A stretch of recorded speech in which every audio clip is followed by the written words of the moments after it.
Hello साथीहरू।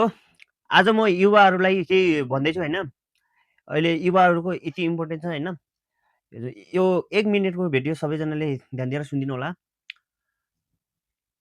अहिले जति युवाहरू हुनुहुन्छ, हामी केही युवाहरू बाहिर हुनुहुन्छ होइन। अब केही युवाहरू बाहिर विदेशमा हुनुहुन्छ, केही युवाहरू नेपालमा पुलिस हुनुहुन्छ, आर्मीमा हुनुहुन्छ, कुनै चाकरी खानुभएको छ युवाहरूले।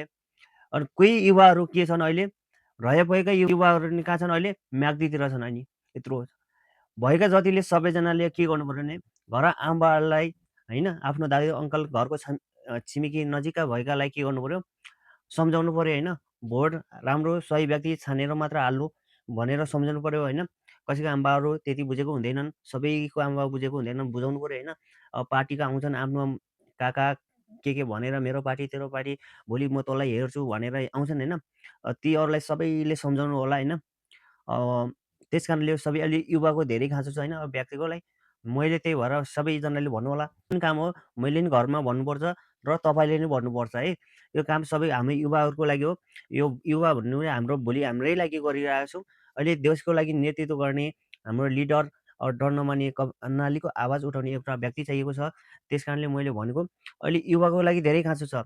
अब केही युवाहरू जति छन् विदेश छन् होइन, केही युवाहरू खाडीतिर छन्, केही युवाहरू इन्डियातिर छन्, केही युवाहरू नेपालका केही जागिर भए पनि अब पुलिस आर्मी हुनान् होइन। केही युवाहरू म्याग्दीतिर छन्। अब भोट त हाल्न पाइन्न ती अरूलाई। अब मै भोट हाल्न पाइन्न होइन विदेशबाट।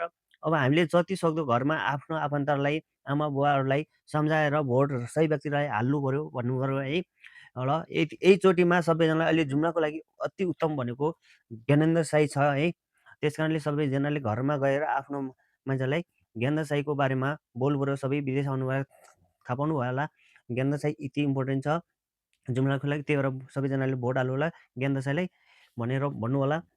हलो मन पराउनेलाई सबैजनाले लाइक, कमेन्ट, सेयर गरेर सबैजनाले पुऱ्याउनु होला। एकचोटि हाम्रो कर्णालीको लागि इम्पोर्टेन्ट भनेको हलो। र देश बाहिर भएको जतिहरूलाई सबैजनाले भन्नु पर्यो। कस्तो लाग्यो गाइस?